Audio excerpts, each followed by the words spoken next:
ونحن على ذلك من الشاهدين والشاكرين.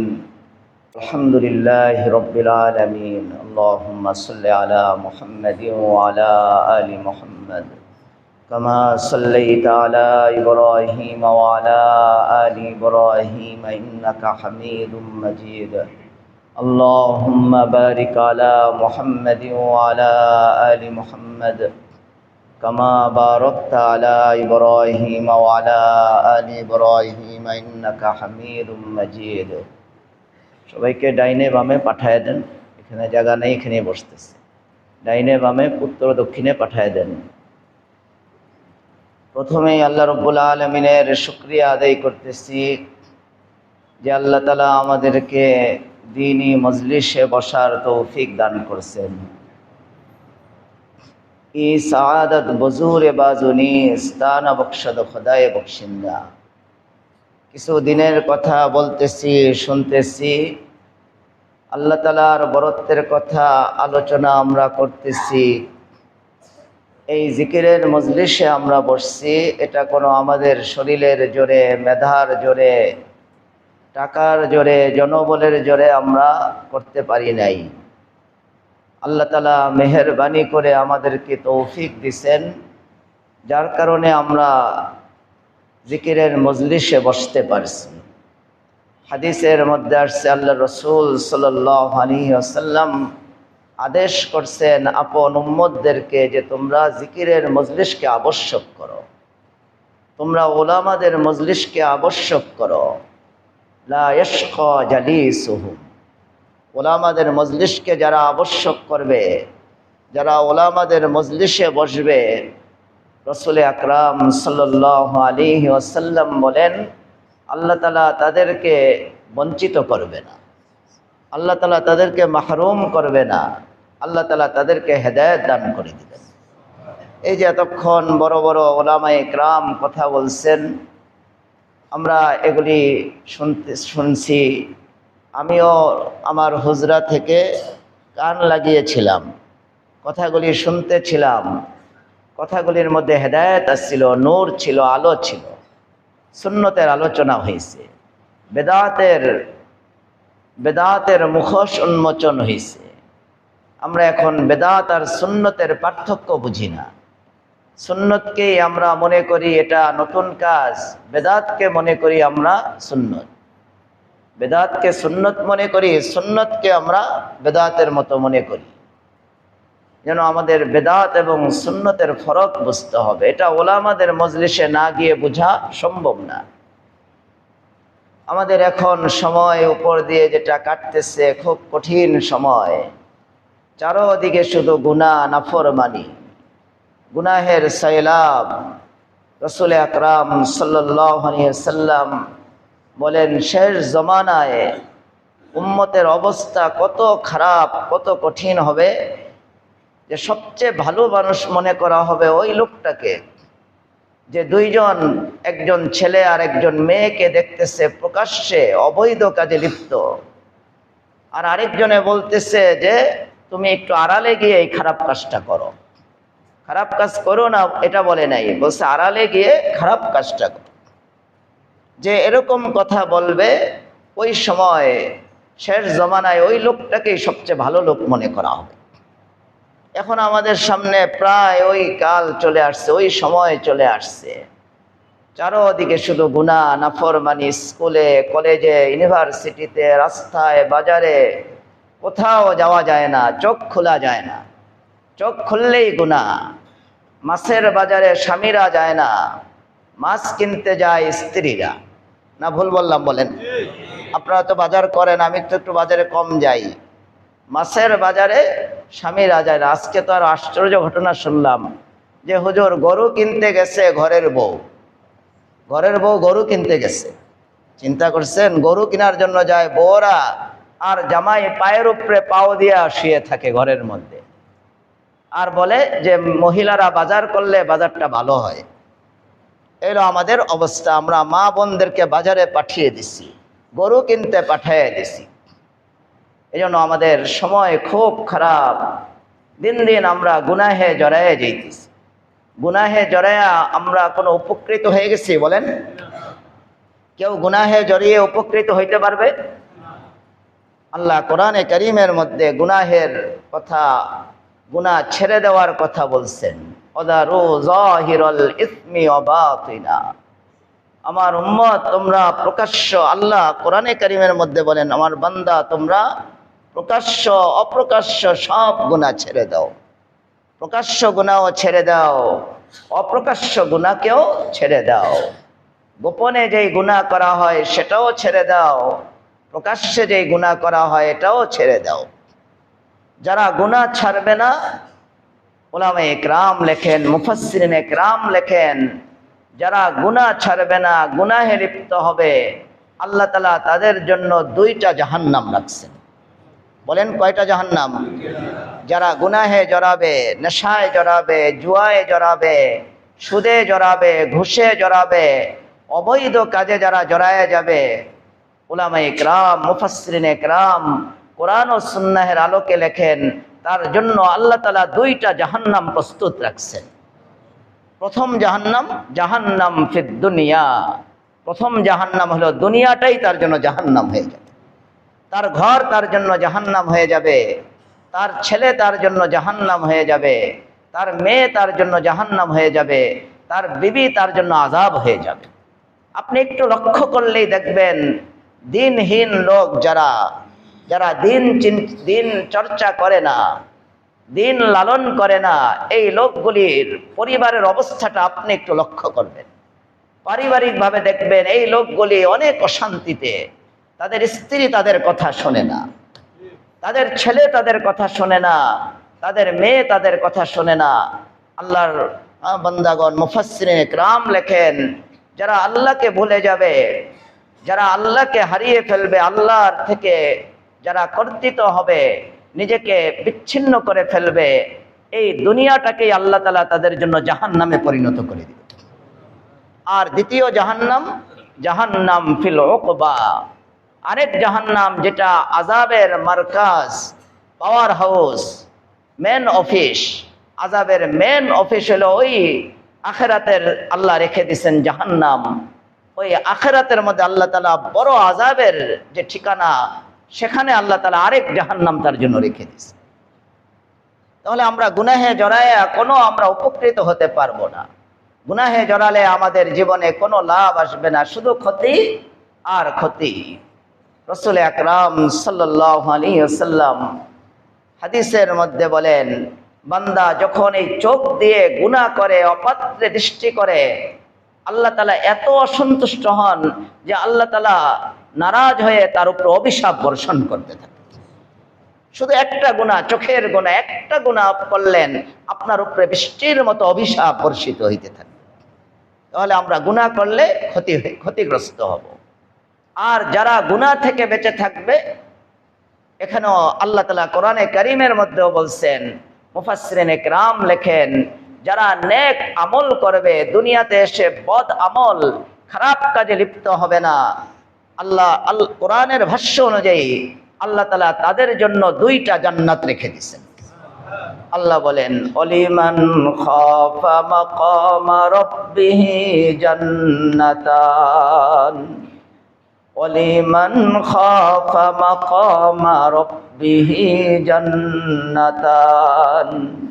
আল্লাহ বলেন, আমার যে বান্দা আমাকে ভয় করবে, আমাকে ভয় করে গুনাহ ছেড়ে দিবে, নাফরমানি ছেড়ে দিবে, আমার ভয়ে সুদ ছাড়বে, আমার ভয়ে ঘুষ ছাড়বে, আমার ভয়ে জিনা ব্যভিচার ছেড়ে দিবে, আমার ভয়ে গান বাজনা শোনা ছেড়ে দিবে, আল্লাহ বলেন তার জন্য আমি একটা জান্নাত না, আমি তার জন্য 2টা জান্নাত রেখেছি। ওয়ালিমান খাফা মাকামা রাব্বিহি জান্নাতান। আল্লাহ বলেন, যারা আমাকে ভয় করবে, আমাকে ভয় করে সব গুনাহ ছেড়ে দেবে, নাফরমানি ছাড়বে, সিসি ক্যামেরার ভয়ে না, নাফরমানি ছাড়বে কোনো পুলিশ বিডিআরের ভয়ে না, গুনাহ ছাড়বে কার ভয়ে বলেন? চোখের গুনাহ ছাড়বে কার ভয়ে? জবান দিয়ে গীবত করা ছেড়ে দিবে কার ভয়ে? ঘুষ নেওয়া ছেড়ে দিবে কার ভয়ে? তাদের জন্য আল্লাহ বলেন, ওয়ালিমান খাফা মাকামা রাব্বিহি জান্নাতান। যারা আল্লাহর ভয়ে এরকম এক একটা করে গুনাহ ছাড়তে থাকবে, কষ্ট করতে থাকবে, মনের মধ্যে গুনার চাহিদা আছে কিন্তু গুনাহ করবে না, আল্লাহ বলেন তাদের জন্য আমি দুইটা জান্নাত রেখে দিয়েছি। ওই দুইটা জান্নাত কোথায়? উলামায়ে ইকরাম, মুফাসসিরিনে ইকরাম লেখেন এর মধ্যে একটা জান্নাত হলো আল জান্নাতু ফিদ দুনিয়া। একটা জান্নাত হবে দুনিয়া, তার দুনিয়ার এই জীবনটাই হয়ে যাবে জান্নাত। আল জান্নাতু ফিদ দুনিয়া বিল হুজুর মাল মাওলা। যে গুনাহ ছেড়ে দেয়, যে নাফরমানি ছেড়ে দেয়, যে আল্লাহর ভয়ে তওবা করে, ইস্তেগফার করে, গুনাহ করে না, আল্লাহ তো বলছেন দুইটা জান্নাত। প্রথম জান্নাত কোনটা? বলে প্রথম জান্নাত হলো দুনিয়াতে যে সে আল্লাহকে ভয় করবে, আল্লাহকে ভয় করার কারণে স্বয়ং আল্লাহর উপস্থিতি, আল্লাহর জিকির তার অন্তরের মধ্যে থাকার কারণে এই দুনিয়াটাকে তার মনে হবে একটা জান্নাত। অল জান্নাতু ফিল উকবা বিলিকাইল মাওলা। আরেক জান্নাত যারা আল্লাহর ভয়ে গুনাহ ছেড়ে দিবে, আল্লাহর ভয়ে যারা নাফরমানি ছেড়ে দিবে, তাদের আরেকটা জান্নাত হলো আখিরাতে, সেটা হলো আল্লাহর মুলাকাতের কারণে। আল্লাহকে দেখবে, আল্লাহর মুলাকাত, আল্লাহকে দেখার চেয়ে বেশি শান্তি আর আল্লাহকে দেখা, আল্লাহর দিদারের চেয়ে বড় নেয়ামত জান্নাতে আর কিছু মনে হবে না। এজন্য যারা আমরা একটু কষ্ট করে আপনারা নেক আমল করতেছেন, ইনশাআল্লাহ আপনারা ঠকবেন না। আল্লাহ আপনাদেরকে বড় প্রতিদান দুনিয়াতেই দিয়ে দিবেন। দুনিয়াটাই আপনার জন্য জান্নাত হয়ে যাবে, আর আখিরাতের বড় জান্নাত তো রয়েই গেছে। এজন্য আমরা আমল করতে থাকবো, ভালো আমল করব। ভালো আমল করা কখন সম্ভব হবে? ভালো আমল করা ওই সময় সম্ভব হবে যখন আপনার অন্তরের মধ্যে আল্লাহর বরত্ব বসে যাবে। বলেন কার বরত্ব বসতে হবে?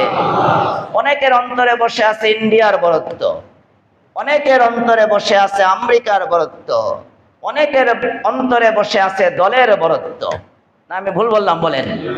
দলের জন্য ইসলাম ছেড়ে দেয়, দলের জন্য ঈমান ছেড়ে দেয়, দলের কথা সে মেনে ইসলামের বিরুদ্ধে, টুপি দাড়ির বিরুদ্ধে স্লোগান দিতে থাকে। অনেকে দলকে বড় মনে করে, অনেকে ইন্ডিয়াকে বড় মনে করে, অনেকে আমেরিকাকে, অনেকে ইসরায়েলও বড় মনে করে, ইহুদি জাতিকে অনেকে বড় মনে করে। এ বড় যখন মনে করবে, বান্দা যখন আল্লাহকে বড় মনে করবে যে আল্লাহই সব শক্তির উৎসকে, বলেন সব কিছু, আমাদের জীবনের সুখ শান্তি দুঃখ কষ্ট, আমাদের জীবনের নেয়ামত দেওয়া নেওয়া, ছেলে দেওয়া নেওয়া, সব এটা কে করেন? বলেন। আপনি যখন এইভাবে আল্লাহর বরত্ব দেখতে থাকবেন, আল্লাহর বরত্ব নিজের অন্তরের মধ্যে বসাবেন, আল্লাহর বরত্বকে যখন আপনি অন্তরের মধ্যে বসাবেন, তখন অটোমেটিক আপনার অন্তরের মধ্যে আল্লাহর ভয় চলে আসবে। এই দুনিয়া আপনার জন্য জান্নাতে পরিণত হয়ে যাবে। আল্লাহর বরত্ব আপনি কিভাবে বসাবেন? আপনি নিজের শরীরের মধ্যে, জাতের মধ্যে অস্তিত্ব নিয়েই চিন্তা করবেন যে আমরা কিছু ছিলাম না, আমাদের আব্বা আম্মার বিবাহ হয়েছে, আব্বা আম্মা মিলিত হয়েছে, আর আব্বা আম্মার 2 ফোঁটা নাপাক পানি দিয়ে আল্লাহ তাআলা আমাদের মতো মানুষ, যার এক একটা অঙ্গের দাম কোটি কোটি টাকা, কোটি টাকা দিয়ে ওই অঙ্গগুলি পাওয়া যায় না। বলেন, আমাদের যে কিডনি যদি নষ্ট হয়ে যায়, কোটি টাকা দিয়েও কিডনিকে আমরা ঠিক করতে পারি না। হার্ট নষ্ট হয়ে গেলে কোটি টাকা ব্যয় করেও হার্টের কাজ হয় না। আল্লাহ তাআলা নাপাক 2 ফোঁটা পানি দিয়ে আমাদেরকে এত দামি সত্তা, এত দামি জাত মানুষ আল্লাহ সৃষ্টি করছে। এটা কার শক্তি? বলেন। আল্লাহ তাআলা কোরআনে কারীমের মধ্যে বলেন, হুয়াল্লাযী খালাকা মিনাল মাই বাশারান ফাজআলাহু নাসাবাও ওয়া সিহরা ওয়া কানা রাব্বুকা কাদিরা। আল্লাহ কোরআনে কারীমের মধ্যে বলতেছেন আমাদেরকে আল্লাহ কি দিয়ে সৃষ্টি করছেন। আল্লাহ বলেন, আমি মানুষকে স্বর্ণ দিয়ে সৃষ্টি করি নাই, আমি মানুষকে রূপা দিয়ে সৃষ্টি করি নাই, কোনো দামি পদার্থ দিয়ে সৃষ্টি করি নাই। মানুষকে আমি সৃষ্টি করছি কি দিয়ে? আল্লাহ বলেন, হুয়াল্লাযী খালাকা মিনাল মাই বাশারান ফাজআলাহু নাসাবান ওয়া সিহরা ওয়া কানা রাব্বুকা কাদীরা। আল্লাহ বলেন, আমি আল্লাহ তোমাদেরকে, তোমাদের মতো এই দামি সত্তাগুলিকে, মানুষকে আমি সৃষ্টি করছি কোনো দামি বস্তু দিয়া না, বরঞ্চ তোমার আম্মা আব্বার যে 2 ফোঁটা নাপাক পানি, এই নাপাক পানি দিয়ে আমি তোমাদের মতো দামি সত্তা সৃষ্টি করেছি। আল্লাহ কোরআনের অন্য জায়গায় বলেন, হুয়াল্লাযী ইউসাব্বিরুকুম ফিল আরহামি কাইফা ইয়াশা লা ইলাহা ইল্লা হুয়াল আজিজুল হাকীম। আল্লাহ বলেন, আমি আল্লাহ মানুষের যে বীর্য, পুরুষের বীর্য যখন স্ত্রীর জরায়ুর মধ্যে প্রবেশ করে, আর এই বীর্যগুলি মার পেটে যখন প্রবেশ করে, আল্লাহ বলেন এই জরায়ুর মধ্যে এই যে নাপাক পানি, এই নাপাক পানিকে আমি যেভাবে চাই ওইভাবে আমি সন্তানে পরিণত করে দিই। একজন এসে বলল যে হুজুর, আমিও সুন্দর, আমার স্ত্রীও সুন্দর, ছেলে তো হয়ে গেছে কালো। আমার কাছে এসে বলল, হুজুর আমিও সুন্দর, আমার স্ত্রীও সুন্দর, সুন্দরী, ছেলে হয়ে গেছে কালো। আল্লাহ কোরআনে বলেন, হুয়াল্লাযী ইউসাব্বিরুকুম ফিল আরহামি কাইফা ইয়াশা। আল্লাহ বলেন, বান্দা তোমার সুন্দর, তোমার স্ত্রী সুন্দরী, তুমি সুন্দর, তোমার স্ত্রী সুন্দরী, এটা দিয়ে কিন্তু সন্তান হবে না। সন্তান আমি যেমন চাই ওরকম হবে। আল্লাহ বলেন, আমি, তুমি সুন্দর, তোমার স্ত্রী সুন্দরী, আমি তোমার এই পেটের মধ্যে কালো, তোমার স্ত্রীর পেটের মধ্যে কালো সন্তান যদি আমি চাই তৈয়ার করব, পৃথিবীর কোনো বিজ্ঞান তোমার স্ত্রীর পেটের মধ্যে সুন্দর বাচ্চা দিতে পারবে না। আর আমি যদি চাই তোমার পেটের মধ্যে, তোমার স্ত্রীর পেটের মধ্যে সুন্দর বাচ্চা, কালো বাচ্চা বানিয়ে দিব, সুন্দর বাচ্চা বানিয়ে দিব, সুন্দর বাচ্চা আমি সৃষ্টি করব, পৃথিবীর কেউ এটাকে কালো বানাতে পারবে না। যেন আল্লাহর কুদরত আমরা নিজের মধ্যেই তো আমরা খুঁজে পাই। আমাদের সৃষ্টির দিকে তাকাইলে আমরা দেখবো আল্লাহ কত বড় কাদের, আল্লাহ কত বড় শক্তিশালী। নাপাক পানি দিয়ে আমাদের মতো এরকম সুন্দর সুন্দর মানুষ আল্লাহ তাআলা কোরআনে কারীমের মধ্যে বলছেন, আল্লাহ যত মখলুককে সৃষ্টি করছেন, সব মখলুকের মধ্যে সবচেয়ে সুন্দর মখলুক হিসাবে সৃষ্টি করছেন মানুষকে। লাকাদ খালাকনাল ইনসানা ফি আহসানি তাকওয়িম। যেন ইমাম শাফি রহমতুল্লাহ আলাইহি পড়ালেখা করতেছেন, ওই সময় ওনার উস্তাদের কাছে একজন লোক এসে বলছে, হুজুর আমি আকাশের চাঁদের দিকে তাকিয়ে আমার স্ত্রীর সাথে একটু হাসি তামাশা করতেছি, এই সময় আমি হঠাৎ বলে ফেলছি যে তুমি যদি চাঁদের চেয়ে সুন্দর না হও তুমি তালাক। হুজুর এখন আমার স্ত্রীকে তালাক হবে কিনা? হুজুর বলছে যে চাঁদের চেয়ে সুন্দর তো মানুষ হতে পারে না, চাঁদনি রাত কত সুন্দর, তোমার স্ত্রী তো এত সুন্দর না, তালাক হয়ে গেছে। ইমাম শাফি রহমতুল্লাহ আলাইহি উনি ক্লাসে দর্শে বসা ছিলেন, যখন চলে যাইতেছে বলছে আমাদের শায়েখ বলছে যে তোমার স্ত্রী তালাক হয়ে গেছে, আমি যদিও ছোট, যদিও আমি ছাত্র, কিন্তু আমি বলবো তোমার স্ত্রী তালাক হয়নি। কেন? আল্লাহ বলছেন, লাকাদ খালাকনাল ইনসানা ফি আহসানি তাকওয়িম। আল্লাহ বলেন যত মখলুক আমি সৃষ্টি করছি, চাঁদ বলো, সূর্য বলো, আর হরিণ বলো, আর ঘোড়া বলো, যত মখলুক আমি সৃষ্টি করছি, সব মখলুকের মধ্যে আমি সুন্দর হিসাবে সৃষ্টি করছি একমাত্র মানুষ। তাহলে সবচেয়ে বেশি চাঁদের চেয়ে সুন্দর কে বলেন? তাহলে ওই লোক তো কসম খেয়েছিল যে আমার স্ত্রীকে বলছে তুমি যদি চাঁদের চেয়ে সুন্দর না হও তুমি তালাক। আল্লাহ তো বলছেন আমি সব মখলুকের চেয়ে মানুষকে সুন্দর বানাইছি, তাহলে চাঁদের চেয়েও সুন্দর, তাহলে স্ত্রী কি হয় নাই? তালাক হয় না। ইমাম শাফি রহমতুল্লাহ আলাইহি বলে দিচ্ছেন যে আমি ছাত্র হইলেও আমার ওস্তাদ এটা একটু ভুল মাসালা বলে ফেলছে, সহি মাসালা তোমার স্ত্রী তালাক হয়নি। আমাদের শরীরের মধ্যে, আমাদের সত্তার মধ্যে তাকালেও আমরা আল্লাহর কুদরত দেখতে পাইব। এই জন্য শেখ সাদি রহমতুল্লাহ আলাইহি উনি কবিতার আকারে মানুষের এই সৃষ্টির কথা বলছেন। দেখো আযা কতরা লুলু এলালা কুনদ ওজি সুরতে সরবে বালা কুনদ। শেখ সাদি রহমতুল্লাহ আলাইহি বলেন যে আল্লাহ তাআলা 2 ফোঁটা পানি দিয়ে বাপের বীর্য যখন মার জরায়ুর মধ্যে প্রবেশ করে, এই বীর্য দিয়ে আল্লাহ তাআলা পরীর মতো সুন্দর সন্তান সৃষ্টি করেন। আর ওই যে ঝিনুক শামুক এরকম সমুদ্রের উপরে উঠে এরকম মুখ খুলে এরকম সে বসে থাকে সমুদ্রের পানির মধ্যে। আর আল্লাহ তাআলা আপন কুদরতে 1 ফোঁটা পানি দান করেন, ঝিনুক শামুক এই পানিটা মুখের মধ্যে গ্রহণ করে সমুদ্রের তলদেশে চলে যায়। আর সমুদ্রের তলদেশে যখন এই পানিটা নিয়ে আল্লাহর কুদরতে এই পানি 1 ফোঁটা পানি নিয়ে শামুক চলে যায় সমুদ্রের তলদেশে, আল্লাহ তাআলা শামুকের পেটের মধ্যে কোটি টাকার মূল্যের হীরা মণিমুক্তা পয়দা করে দেন। আযাকাত রালুলু ইয়ানালা কুনাদ ওজি সুরতে সরবে বালা কুনদ। বাপের নাপাক বীর্য মার পেটে যাওয়ার পরে আল্লাহ তাআলা ওই নাপাক পানি দিয়ে আল্লাহ তাআলা পরীর মতো সন্তান সৃষ্টি করেন। আর বৃষ্টির মতো 1 ফোঁটা পানি শামুকের মুখের মধ্যে আল্লাহ দিয়ে দেন, শামুকের পেটের মধ্যে ওই পানি দিয়ে আল্লাহ তাআলা লক্ষ কোটি টাকা মূল্যের হীরা তৈরি করে দেন। বলেন এটা কার কুদরত? এভাবে আমরা আল্লাহর কুদরত আমরা যখন দেখতে থাকব, নিজের সত্তার মধ্যে আমরা দেখব আল্লাহর কত কুদরত বিরাজ করতেছে।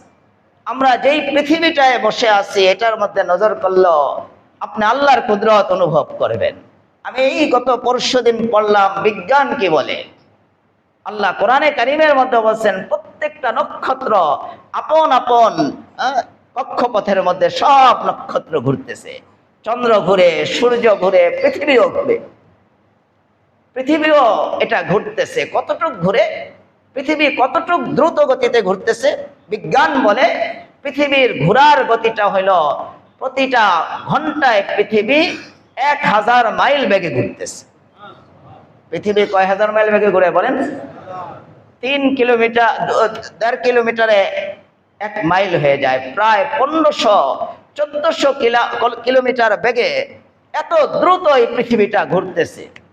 100 কিলোমিটার বেগে আমরা প্রাইভেট কারের মধ্যে চলি, ট্রেনে চলি, বাসে চলি, 120 কিলোমিটার গাড়ি এরকম লড়াচড়া করতে থাকে, দাঁড়ায় থাকা যায় না। আর এই পৃথিবীটা 1000 মাইল দ্রুত বেগে এটা ঘুরতেছে। কিন্তু বলেন আমরা কি অনুভব করতেছি যেটা ঘুরতেছে? এই পৃথিবীটাকে এইভাবে থামিয়ে রাখছে, আমাদের মাথা চক্কর খাইতেছে না। আমরা যদি এইভাবে ঘুরতে থাকতো, বলেন আমরা এখানে বসে থাকতে পারতাম? দাঁড়িয়ে থাকতে পারতাম? কোন বিল্ডিং দাঁড়িয়ে থাকতো? এই পৃথিবীটাকে আল্লাহ তাআলা ঘুরাইতেছেন প্রতি ঘন্টায় 1000 মাইল বেগে, কিন্তু আমরা দেখতেছি এই পৃথিবী আপন জায়গায় স্থির হয়ে দাঁড়িয়ে আছে। বলে এটা কার কুদরত? আল্লাহ কোরআনে কারীমের মধ্যে বলেন আম্মান জাআলাল আরদা করারান ওয়া জাআলা খিলালাহা আনহারা ওয়া জাআলা লাহা রাওয়াসিয়া ওয়া জাআলা বাইনাল বাহরাইনি হাজিজা আইলাহুম মা'আল্লাহ বাল আকতারুহুম লা ইয়ালামুন।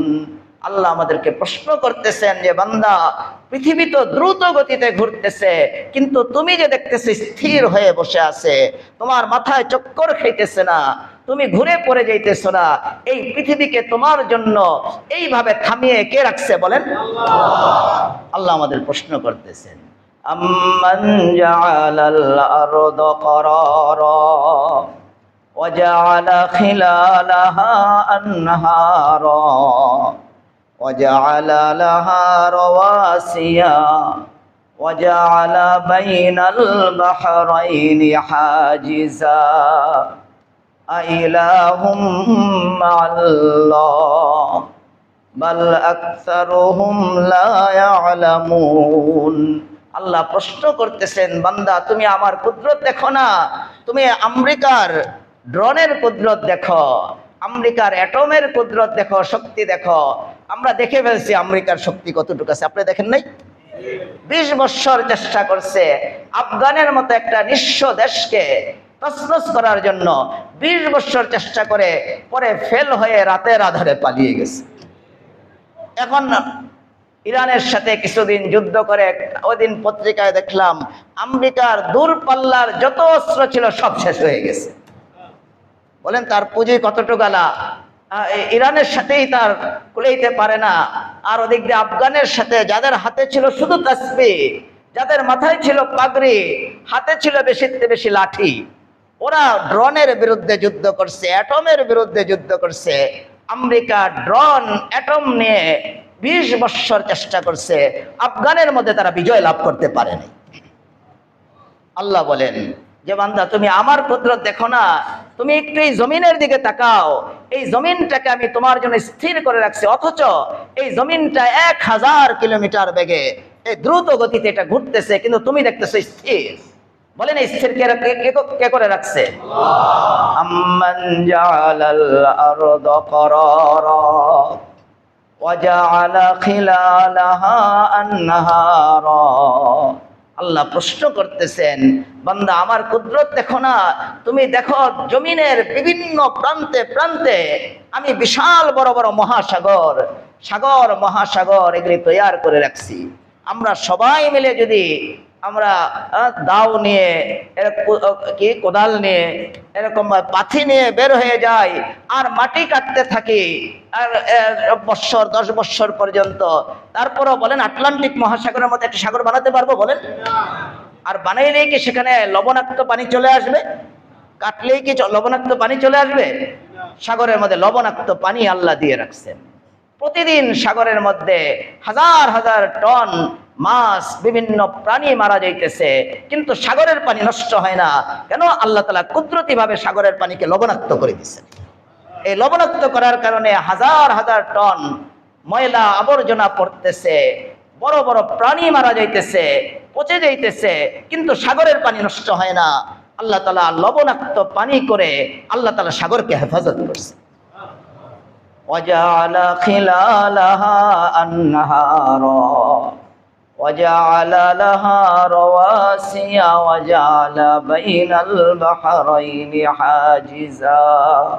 আল্লাহ বলেন আমি জমিনের প্রান্তে প্রান্তে তোমাদের এই জমিনকে, পৃথিবীকে আবাদ করার জন্য সাগর মহাসাগর নদী নালা বানিয়ে রেখেছি। তোমরা সবাই মিলে একটা নদী তৈরি করতে পারতে না। আমাদের দেশের নদীগুলি পানি শুকিয়ে যায়। ইন্ডিয়ার কাছে 17 বছর পর্যন্ত পানি ভিক্ষা চাইছে, ইন্ডিয়া পানি ভিক্ষা দেয় না, আমাদের নদীগুলিও পানিতে ভিজে না।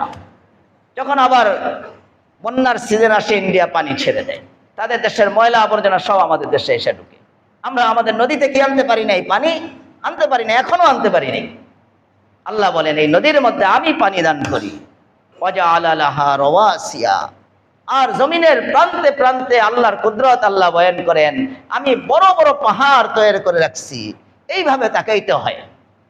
গারে সুর, গারে হেরা, মক্কা মদিনায় গেলে আমাদের দেশেও তো কত বড় বড় উঁচা উঁচা পাহাড়।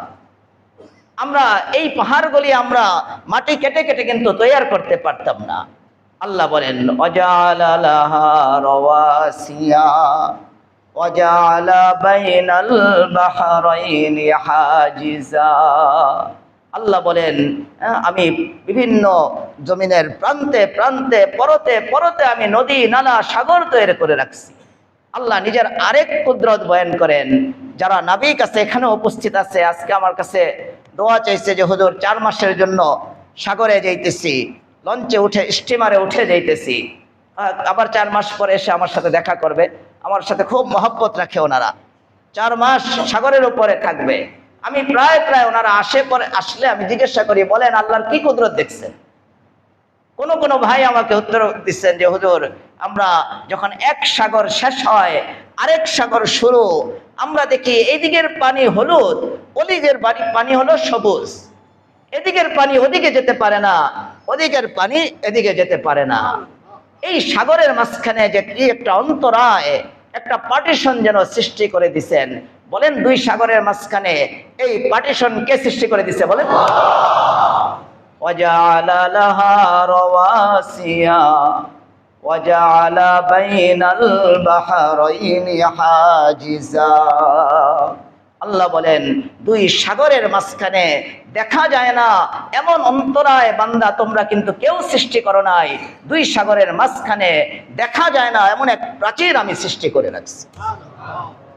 আইলাহুম মা'আল্লাহ বাল আকসারুহুম লা ইয়ালামুন।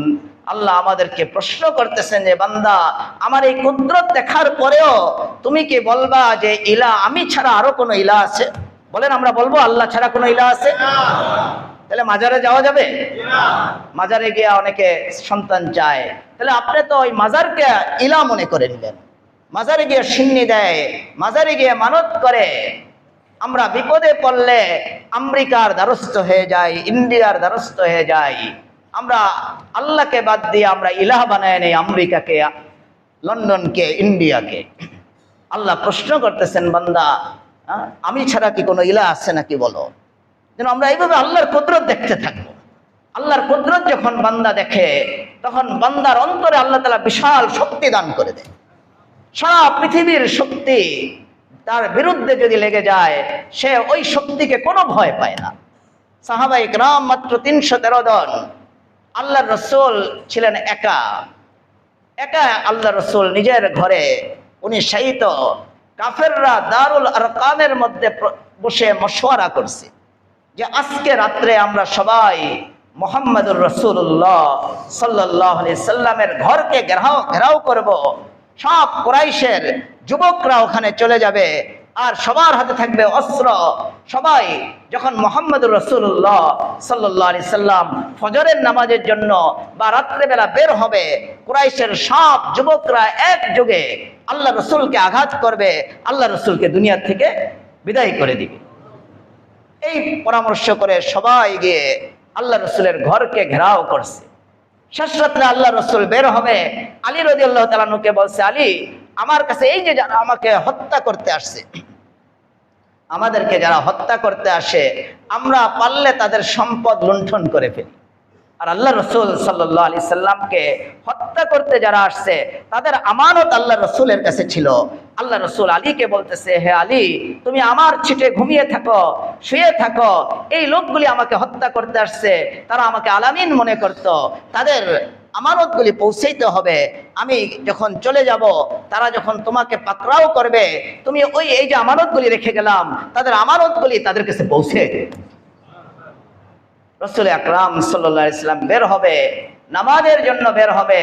আল্লাহ আদেশ করছে, হে মুহাম্মদ সাল্লাল্লাহু আলাইহি সাল্লাম সবাই অস্ত্র শস্ত্র নিয়ে দাঁড়িয়ে আছে আপনার দরজার দিকে তাকিয়ে।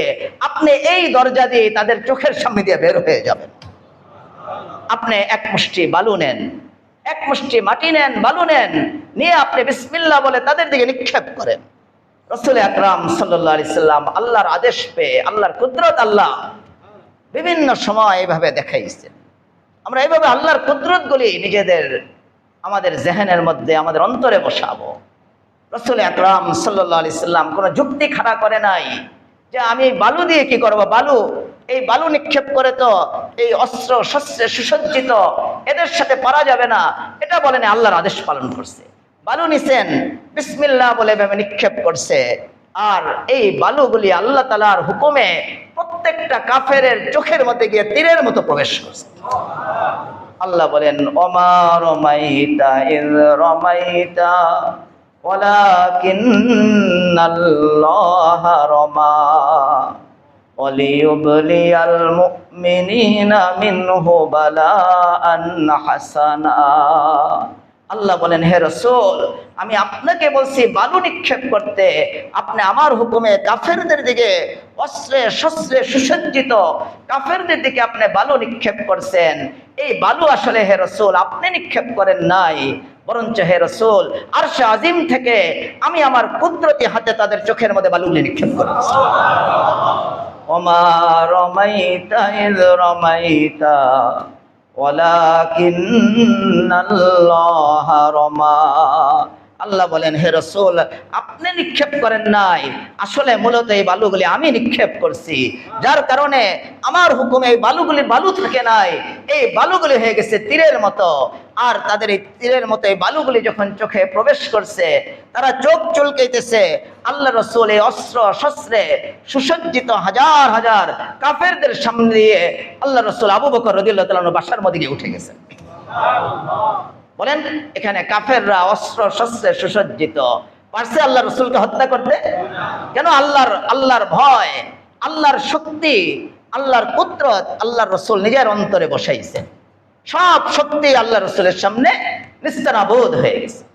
আমরাও যখন আল্লাহর শক্তিকে এইভাবে বসাবো, তখন সব শক্তি আমাদের সামনে দুর্বল হয়ে যাবে। এখন আমরা হয়ে গেছি দুর্বল, মুসলমান দুর্বল। সাহাবায়ে কেরাম মাত্র 313 জন যুদ্ধের মধ্যে হাজার হাজার কাফেরের সামনে। কোন সাহাবীর হাতে কোনো তলোয়ার নাই, কিচ্ছু নাই, গাছের ডাল আছে। আর ওদিক দিয়ে কাফেরদের হাতের মধ্যে অস্ত্র, কঠিন কঠিন অস্ত্র, শক্তিশালী অস্ত্র। এই অল্প অস্ত্র নিয়ে, লাঠি নিয়ে, গাছের ডাল নিয়ে যুদ্ধ করে সাহাবায়ে কেরাম হাজার হাজার কাফেরের বিরুদ্ধে লড়াই করে সাহাবায়ে কেরাম বিজয় লাভ করে ফেলছে। আমরা আল্লাহর কুদরত আমাদের অন্তরে বসাইব, খুব সহজ হবে, আমাদের জন্য চলা অনেক সহজ হয়ে যাবে। আমরা এখন কেউ অমুক দলের শক্তিকে দেখি, ওই দলের ছত্র ছায়ায়। এখন তো বলতে এই লাগে, এক সময় মনে করতো যে অমুক দল যারা কিছুদিন আগে এই দেশ পরিচালনা করছে, শাসন ব্যবস্থায় যারা ছিল, আমি নিজের কানে শুনছি যে হুজুর, এই দলকে কেউ নামাইতে পারবে না, এই দলকে কেউ নামাইতে পারবে না। এই মহিলার দিকে যদি কেউ চোখ তুলে তাকায়, তার চোখই নষ্ট হয়ে যাবে, তার চোখ উৎপাটন করা হবে। এই মহিলার দিকে কেউ তাকাইতেই পারবে না। আল্লাহ তাআলা ছোট ছোট বাচ্চাগুলি দিয়ে, অল্প বয়সের ছেলেগুলিকে দিয়ে আল্লাহ তাআলা বাংলাদেশের সবচেয়ে বড় জালেম অত্যাচারীকে আল্লাহ তাআলা তার মসনদ থেকে আল্লাহ বেইজ্জত করে সরাই দিয়েছে। আমরা অনেক সময় এগুলি ওই মখলুকের কুদরত দেখি। মখলুক, এখন তো জুলাই মাস, আগস্ট চলতেছে, জুলাই আগস্ট আসলেই আমাদের এখন ওই ছোট ছোট বাচ্চা, আমাদের ছোট ভাইয়েরা যে আন্দোলন করছে, ওই তারিখী আন্দোলন, এটা আমাদের অন্তরের মধ্যে এখন জাগরণ হয়। আমরা এখন, এটা আমাদের জন্য একটা তারিখ, ইতিহাস হয়ে গেছে। অনেকেই বলছে যে এই দলের দিকে কেউ তাকাইতে পারবে না হুজুর, এদেরকে নামাইতে পারবে না। আব্রাহা বাদশাহ অনেক শক্তি নিয়ে মক্কায় আসছে, আল্লাহর ঘর তছনছ করে ফেলবে, ভেঙে ফেলবে। রাসূল সাল্লাল্লাহু আলাইহি ওয়াসাল্লামের দাদা বেঁচে আছে। রাসূল সাল্লাল্লাহু আলাইহি ওয়াসাল্লামের দাদা, উনি অনেক উটের মালিক ছিল, ঘোড়ার মালিক ছিল। আব্রাহা বাদশাহ রাসূল সাল্লাল্লাহু আলাইহি ওয়াসাল্লামের জন্মের 50 বছর আগে মক্কায় হস্তি বাহিনী নিয়ে চলে আসছে যে মক্কার ঘরকে ভেঙে ফেলবে, আল্লাহর ঘর ভেঙে ফেলবে, আল্লাহর ঘরের মধ্যে এসে কেউ যেন ইবাদত করতে না পারে, এই জন্য আল্লাহর ঘরকে ভাঙতে আসছে। এসে রাসূল সাল্লাল্লাহু আলাইহি ওয়াসাল্লামের দাদা হলো মক্কার বড় সর্দার, ওনার উট, ওনার যে বকরি, ওনার ঘোড়া, সম্পদ যা পাইছে এগুলি সব এগুলি নিয়ে নিজের কাছে আটকাইছে। রাসূল সাল্লাল্লাহু আলাইহি ওয়াসাল্লামের দাদা গেছে যে তুমি আসছো আল্লাহর ঘর ভাঙার জন্য, আমার উট নিচ্ছ কে লিগা? রাসূল সাল্লাল্লাহু আলাইহি ওয়াসাল্লামের দাদা যখন এই প্রশ্ন করছে যে আল্লাহর ঘর ভাঙতে আসছো, তুমি যেটার লেগে আসছো ওইটা এনে করবা, তোমার যদি শক্তি থাকে সেটা করো, আমার এই উট টুট তুমি কে লিগা, তুমি এগুলি কেন আক্স করছো, কেন নিলা, এগুলি কেন তুমি আত্মসাৎ করলা, লুট কেন করলা? তখন আব্রাহা বাদশাহ বলছে, আমি তো মনে করতাম আপনি অনেক ভদ্র মানুষ, আপনি অনেক অনেক বড় ব্যক্তি, বড় মনের মানুষ, এখন তো দেখতেছি আপনি ছোট মনের মানুষ। আপনার আল্লাহর ঘর আমি ভাঙতে আসছি, আপনার খোদার ঘর আমি ভাঙতে আসছি, আর আপনি আপনার উটের খবর নিতেছেন। আপনি আপনার আল্লাহর ঘরের এনে খবর নিবেন, আপনি আমার কাছে অনুরোধ করবেন না আল্লাহর ঘর যেন আমি না ভাঙি, আপনি এসে কিসের উট চাইতেছেন, গরু চাইতেছেন? তখন রাসূল সাল্লাল্লাহু আলাইহি ওয়াসাল্লামের দাদা আব্দুল মুত্তালিব উনি হাসিয়া দিছে, উনি বলছে, আরে আমার যে উট আছে এগুলো তো আমার উট, আমার বকরি আমার, আমি এগুলিকে লালন পালন করি, আমি এগুলিকে চাইতেছি, এগুলি দিয়ে দাও। এই ঘরের যিনি প্রতিপালক আছে, ঘরের যিনি পালন কর্তা আছে, উনি ঘরের ব্যাপারে চিন্তা করবে কি করা যায় তোমাকে। আব্রাহা বাদশাহ প্রস্তুত হয়েছে, আল্লাহর ঘর ভেঙে ফেলবে। আল্লাহ রসুল আকরাম সাল্লাল্লাহু আলাইহি সাল্লামকে রসুল সাল্লামের জন্মের 50 বছর আগের ঘটনা আল্লাহ সেই ঘটনা শোনায় দিছে। আলম তারা কাইফা ফাআলা রাব্বুকা বিআসহাবিল ফিল আলম ইয়াজআল কাইদাহুম ফি তাদলিল ওয়া আরসালা আলাইহিম তায়রান আবাবিল তারমিহিম বিহিজারাতিম মিন সিজ্জিল ফাজআলাহুম কাআসফিম মাকুল। আল্লাহ একটা সূরা দিয়ে ওই ইতিহাস শোনায় দিছে, হে রাসূল আপনি আব্রাহা বাদশার ঘটনা কি শুনেন নাই? আব্রাহা বাদশাহ এত শক্তি নিয়া হস্তি বাহিনী, ওই যুগের সবচেয়ে বড় বড় হাতি আর ওই যুগের সবচেয়ে বড় শক্তিশালী লোকগুলিকে নিজের বাহিনী, নিজের সোলজার বানিয়ে অস্ত্র শস্ত্রে সুসজ্জিত হয়ে আল্লাহর ঘরকে ভাঙতে আসছে। আল্লাহ তাআলা এই আল্লাহর ঘরকে ভাঙতে আসছে হস্তি বাহিনী, তাদেরকে আল্লাহ তাআলা প্রতিহত করার জন্য কোন অ্যাটম আনছে? বলেন, অ্যাটম আনছিল? কোন আল্লাহ তাআলা ড্রোন আনছিল? কোন আল্লাহ তাআলা অন্য কোন ককটেল মুকটেলের মতো ছোট কোন বোমাও তো আনে নাই। আল্লাহ কি আনছে? আল্লাহ বলেন আলম তারা কাইফা ফাআলা রাব্বুকা বিআসহাবিল ফিল আলম ইয়াজআল কাইদাহুম ফি তাদলিল। আল্লাহ বলেন, হে নবী আপনি হস্তি বাহিনীর খবর কি শুনেন নাই? তারা কত কৌশল, কত চক্রান্ত, কত শক্তি নিয়ে আসছিল, আর আমি কি তাদের সব শক্তি, সব চক্রান্তকে কি আমি ধূলিসাৎ করে দেই নাই? আল্লাহ বলেন আমি ধূলিসাৎ কিভাবে করছি? এই হস্তি বাহিনী, শক্তিশালী বাহিনীকে ধূলিসাৎ করার জন্য আল্লাহ বলেন আমি কোনো অ্যাটম ব্যবহার করি নাই, আমি কোনো ড্রোন ব্যবহার করি নাই, আমি কোনো অস্ত্রই ব্যবহার করি নাই। আমি কি ব্যবহার করছি? আল্লাহ বলেন وَأَرْسَلَ عَلَيْهِمْ طَيْرًا أَبَابِيلَ تَرْمِيهِمْ بِحِجَارَةٍ مِّن سِجِّيلٍ فَجَعَلَهُمْ كَعَصْفٍ مَّأْكُولٍ। আল্লাহ বলেন তাদেরকে ধূলিসাৎ করার জন্য আমি অন্য কোনো অস্ত্র ব্যবহার করি নাই, আমি ছোট্ট ছোট্ট আবাবিল পাখি, তাদের মুখের মধ্যে ছোট্ট ছোট্ট কণা দিয়ে আমি শুধু ছেড়ে দিয়েছি। আরসালা আলাইহিম তায়রান আবাবিল। আল্লাহ বলেন আমি কোনো বড় কোনো বাহিনী পাঠাই নাই, শুধু আবাবিল পাখি পাঠাইছি, এর মুখের মধ্যে ছোট্ট ছোট্ট দানা দিয়ে দিছি। এই পাখিগুলি উপর থেকে দানাগুলি, ছোট ছোট কণাগুলি শুধু ফেলছে, আর এই কণার আঘাতে হস্তির হাতির উপরে যে শক্তিশালী সৈন্যগুলি ছিল আর হাতি যে ছিল, এই হাতি সৈন্য, আল্লাহ বলেন আমি সৈন্য এবং হাতি পুরা বাহিনীকে আমি খেয়ে ফেলা ছাতুর মতো আমি বানিয়ে ফেলছি। সবাইকে আমি, হাতিগুলিকে এবং মানুষগুলিকে আমি ছাতুর মতো বানিয়ে ফেলছি। وَأَرْسَلَ عَلَيْهِمْ طَيْرًا أَبَابِيلَ تَرْمِيهِمْ بِحِجَارَةٍ مِّن سِجِّيلٍ فَجَعَلَهُمْ كَعَصْفٍ مَّأْكُولٍ। আল্লাহ বলেন আমি তাদেরকে খেয়ে ফেলা ভুসি, আমরা ছাতু খাই না, এই ছাতুর মতো, ভুসির মতো ওই ছোট ছোট কণা দিয়ে আঘাত করে আমি তাদেরকে ভুসির মতো বানিয়ে ফেলছি। এটা আল্লাহর কুদরত, আল্লাহর শক্তি। আমরা এই জুলাই মাস আসলেই, আগস্ট আসলেই এখন এই কথা খেয়াল হয়, যাদের কথা বলতো যে তাদের দিকে কেউ তাকাতেই পারবে না, পৃথিবীর ইতিহাসে আমার মনে হয় বাংলার ইতিহাসে এই বাংলা, ভারত, পাকিস্তানের মধ্যে এত বড় জালেম বাংলার জমিনে আর আসেই। সবচেয়ে বড় জালেম, সবচেয়ে বড় অত্যাচারী, সবচেয়ে বড় খুনি, সবচেয়ে বড় গুমখারি একসাথে 2-1 দিনের মধ্যে আমাদের ছোট ছোট ছেলেদেরকে, 1000-2000 ছেলেকে তারা হত্যা করে ফেলছে, শহীদ করে ফেলছে। এত বড় জালেম অত্যাচারী, এখনো কিছু পাপিষ্ঠ লোক দেখা যায় এই জালেম অত্যাচারী বাংলাদেশের লেডিস ফেরাউনের জন্য তারা মায়া কান্না করে।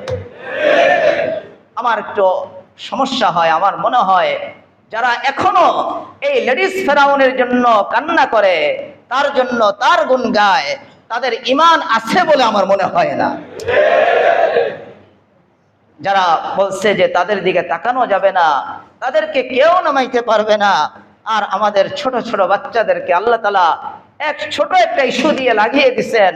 আল্লাহ তাআলা এই ছোট বাচ্চাদের আন্দোলনে এই লেডিস ফেরাউন শেষমেশ বাধ্য হলে এই দেশ থেকে পালাতে। এটাই আল্লাহ তাআলার কুদরত। আমরা এই জুলাই আগস্ট এর থেকে আমরা অনেক শিক্ষা গ্রহণ করার অনেক কিছু আছে। অনেকে বলে যে জুলাইয়ের এই আন্দোলন এটা নষ্ট হয়ে গেছে, এটার কোনো আর দাম নাই। আমি বলি অনেক বড় দাম আছে। জুলাইয়ের এই আন্দোলন, এই জুলাইয়ের এই অভ্যুত্থান আমাদের ছাত্র সমাজের, স্কুল কলেজ মাদ্রাসার, জেনারেল আলেম সবার আন্দোলনে আল্লাহ তাআলা বাংলাদেশ থেকে কিছু না হোক, কোনো কিছু যদি না হইতো, শুধু এই যে লেডিস ফেরাউন এই দেশ থেকে পালাইছে, এটাই তো জুলাই আন্দোলনের সবচেয়ে বড় সফলতা। এর চেয়ে বড় সফলতা আর কি আছে? এই লেডিস ফেরাউন যদি এখন এই দেশে থাকতো, বলেন আমরা এইভাবে মুখ খুলে কথা বলতে পারতাম? বলেন না। এখনো কান্না করতেছে কেউ, আল্লাহ জানেন। এক ছাত্র আয়সা বলছে যে হুজুর, আমার চাচা ওই লেডিস ফেরাউনের দুঃখে কষ্টে বিছনায় পড়ে গেছে না খাইতে খেতে। আস্তাগফিরুল্লাহ, এই কি অবস্থা! এই মহিলার চেহারার মধ্যে বাংলাদেশের মানচিত্র দেখা যায়। চেহারা ভেঙে ঠেঙে কি হয়ে গেছে। হাজার হাজার মানুষের খুনের যে আসামি, এই মহিলার জন্য কাঁদতে কাঁদতে খানা ছেড়ে এক ছাত্র বলল যে হুজুর আমার চাচা বিছনায় পড়ে গেছে। নাউজুবিল্লাহ। আমরা এখান থেকে শিক্ষা গ্রহণ করব। অনেক কিছু শিক্ষার আছে আমাদের। যারা এই পৃথিবীতে জুলুম করবে, অত্যাচার করবে, আমার মনে হয় ওই দিনটার বেশি দেরি নাই। যেই পরিণাম আমাদের দেশের ফেরাউনের হয়েছে, ওই পরিণাম ভারতের ফেরাউনের ওই পরিণামই ঘটবে ইনশাল্লাহ। যারা মসজিদগুলিকে ভেঙে ভেঙে যারা মন্দির বানাইতেছে, আমার মনে হয় বাংলাদেশের লেডিস ফেরাউনের যেই পরিণাম হয়েছে, তার চেয়ে আরো নির্মম পরিণাম আল্লাহ আমাদেরকে, ভারতের যে ফেরাউন আছে তার নির্মম পরিণাম এটা আল্লাহ আমাদেরকে দেখাবে ইনশাল্লাহ। আমরা আল্লাহর কুদরত আমাদের অন্তরের মধ্যে বসাবে। বান্দা যখন আল্লাহর কুদরত নিজের অন্তরে বসায়, সারা পৃথিবীর শক্তি যদি তার বিরুদ্ধে চলে আসে, সেই শক্তিটাকে কিছু সত্যিই মনে করে না। রাসূল আকরাম সাল্লাল্লাহু আলাইহি সাল্লাম জিহাদের ময়দান থেকে ফিরে আসছে, বুখারী শরীফের বর্ণনা। জিহাদের ময়দান থেকে ফিরে আসছে, এসে সাহাবায়ে কেরাম রাসূল আকরাম সাল্লাল্লাহু আলাইহি সাল্লাম এক ময়দানের মধ্যে, খালি ময়দানের মধ্যে কোনো গাছ নাই, শুধু বাবলা গাছ, কাঁটাযুক্ত গাছ। এই গাছের একটা ছায়ার মধ্যে আল্লাহ রসুল শুয়ে পড়ছেন, নিজের তলোয়ারটা লটকিয়ে।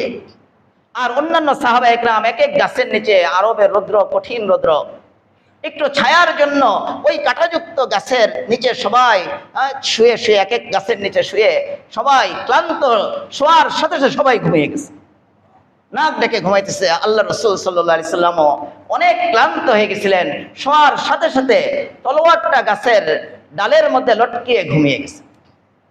হাদিসের মধ্যে আসছে একজন কাফের, একজন মুশরিক, সে খুব গোপনে এসে দেখতেছে সবাই ঘুমিয়ে আছে, এসে আস্তে করে আল্লাহ রসুলের ওই তলোয়ারটা এটা নিয়ে খাপের থেকে বের করছে। বের করে এইভাবে উঁচা করছে, আল্লাহ রসুল তো ঘুমিয়ে আছে। এক আঘাতে আল্লাহ রসুল সাল্লাল্লাহু আলাইহি ওয়াসাল্লামের মাথাকে, শরীর থেকে মাথাকে দ্বিখণ্ডিত করে বিচ্ছিন্ন করে দিবে, এই জন্য প্রস্তুত হয়ে গেছে। এইভাবে যখন রাসূল সাল্লাল্লাহু আলাইহি ওয়াসাল্লামের উপর তলোয়ার উঠাইছে কাফের, রাসূল সাল্লাল্লাহু আলাইহি ওয়াসাল্লামের চোখ আল্লাহর কুদরতে আল্লাহ রসুল সাল্লাল্লাহু চোখ খুলে গেছে। আল্লাহ রসুল শোয়া অবস্থায় দেখতেছে কাফের তলোয়ার নিয়ে এভাবে দাঁড়িয়ে আছে, তলোয়ার মারবে। রসুল সাল্লাল্লাহু চোখ খুলে গেছেন, চোখ খুলছে, চোখ খোলা অবস্থায় ওই কাফেরকে দেখছে। তখন কাফের যখন দেখলো রসুল সাল্লাল্লাহু জাগ্রত হয়ে গেছে, কাফের তখন রসুল সাল্লাল্লাহু প্রশ্ন করছে, তাখাফুনি, হে মুহাম্মদ সাল্লাল্লাহু আলাইহি সাল্লাম, হে মুহাম্মদ তুমি কি আমাকে ভয় করো? রাসূল আকরাম দেখেন, যার অন্তরে আল্লাহর বরত্ব আছে, তার উপরে তলোয়ার দাঁড়িয়ে আছে, এখনই আঘাত করবে, আল্লাহ রসুলকে দ্বিখণ্ডিত করে দিবে। আল্লাহ রসুল ওই সময় ওই কাফেরকে উত্তরে বলতেছে, আল্লাহ আমি তোমাকে ভয় করি না। ওই কাফের আবার প্রশ্ন করছে, মাই ইয়ামনাউকা মিন্নি, বুখারী শরীফের বর্ণনা, হে মুহাম্মদ তুমি আমাকে ভয় করো না, তাহলে বলো আজকে আমার হাত থেকে তোমাকে কে বাঁচাবে? তোমার সব সাহাবী দেখো ঘুমিয়ে আছে, নাক ডেকে ঘুমাইতেছে, কেউ এখানে এসে তোমাকে বাঁচানোর নাই, তোমাকে কে বাঁচাবে আজকে আমার থেকে বলো? রাসূল আকরাম সাল্লাল্লাহু আলাইহি সাল্লামের অন্তরে ছিল আল্লাহর ভয়, রাসূল সাল্লাল্লাহু আলাইহি সাল্লামের অন্তরে ছিল আল্লাহর বরত্ব, আল্লাহর ভয় আর বরত্ব অন্তরে ছিল। ওই অন্তর থেকে শুধু বলছে আমাকে বাঁচাবে কে? আল্লাহ। এই শব্দটা বলছে। সবাই বলেন কি বলছে? আমরা তখন আল্লাহ বলতে পারি না, কি বলি? আমেরিকা।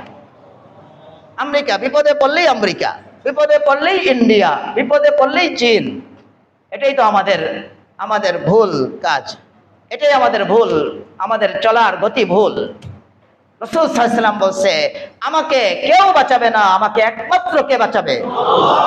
যখন রাসূল সাল্লাল্লাহু আলাইহি ওয়াসাল্লাম বলছে আল্লাহ, ওই যে যেই ব্যক্তির অন্তরের মধ্যে আল্লাহর বরত্ব, ওনার বুক দিয়ে যখন আল্লাহ বের হইছে, হাদিসের মধ্যে আসছে ওই কাফেরের শরীর এইভাবে কাঁপা শুরু করেছে।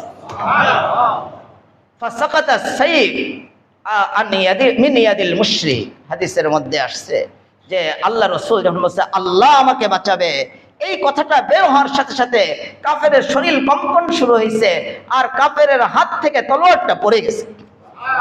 ফাআখাযা রাসূলুল্লাহ সাল্লাল্লাহু আলাইহি ওয়াসাল্লাম সাইফাহু, রাসূল সাল্লাল্লাহু আলাইহি ওয়াসাল্লাম তখন ওই তলোয়ারটা নিজের হাতে নিয়ে রাসূল সাল্লাল্লাহু আলাইহি ওয়াসাল্লাম তখন কাফেরকে প্রশ্ন করছে, এখন বলো মাইয়ামনাউকা মিন্নি, আমার হাত থেকে তোমাকে কে বাঁচাবে? তখন কাফের শুরু করছে তোষামত যে আপনি কুরাইশের, আপনি সম্ভ্রান্ত লোক, আপনি তো কখনো কারো হত্যা করেন না, আপনি অনেক ভালো ভাই আমাদের। কুন খায়রা আখিজিন, আপনি গ্রেফতারকারীদের মধ্যে থেকে যারা উত্তম গ্রেফতারকারী তাদের অন্তর্ভুক্ত হয়ে যান হে রাসূল।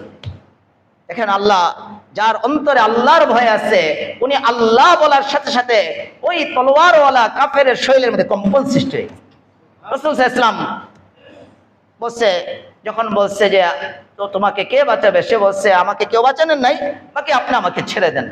আল্লাহ রাসূল বলছেন তুমি কি আতাশহাদু আন্নী রাসূলুল্লাহ, আতাশহাদু আন্নী রাসূলুল্লাহ, তুমি কি সাক্ষ্য দাও যে আমি আল্লাহর রাসূল? ওই কাফের বলতেছে লা, আমি এটা সাক্ষ্য দেই না, তবে আমি আপনার সাথে আমি চুক্তিতে আবদ্ধ হইতেছি, আমি কোনোদিন আপনার সাথে যুদ্ধ করব না। আপনার সাথে যদি কেউ যুদ্ধ করে তার সাথে আমি একসাথে হব না, তাকে আমি সহযোগিতা করব না। আল্লাহ রাসূল সাল্লাল্লাহু আলাইহি সাল্লাম তাকে ছেড়ে দিছে। ওই ব্যক্তি ফিরে আসছে এলাকার মধ্যে, এসে বলছে আজকে আমি পৃথিবীর বুকে সবচেয়ে উত্তম মানুষের কাছ থেকে ফিরে আসছি। যার অন্তরের মধ্যে আল্লাহর ভয় থাকে, তার উপরে যদি তলোয়ারও দাঁড়ায় থাকে তার অন্তর কাঁপবে না, কারণ তার অন্তরের মধ্যে তো কে আছে বলেন? এই জন্য আমাদের অন্তরের মধ্যে আল্লাহর শক্তি বসাইতে হবে, আল্লাহর ভয় আমরা বসাইব, আল্লাহর শক্তি আমরা আমাদের অন্তরের মধ্যে বসাইব ইনশাল্লাহ। এইসব আমরা এখন সামান্য এসে একটু অফিসে গেছে, সবাই ঘুষ খাইতেছে, আমার কাছে এসে একজন বলছে হুজুর আমি কতক্ষণ না খাইয়া থাকবো? সবাই ঘুষ খায়, আমি কতক্ষণ না খেয়ে থাকবো, কতক্ষণই করে থাকবো?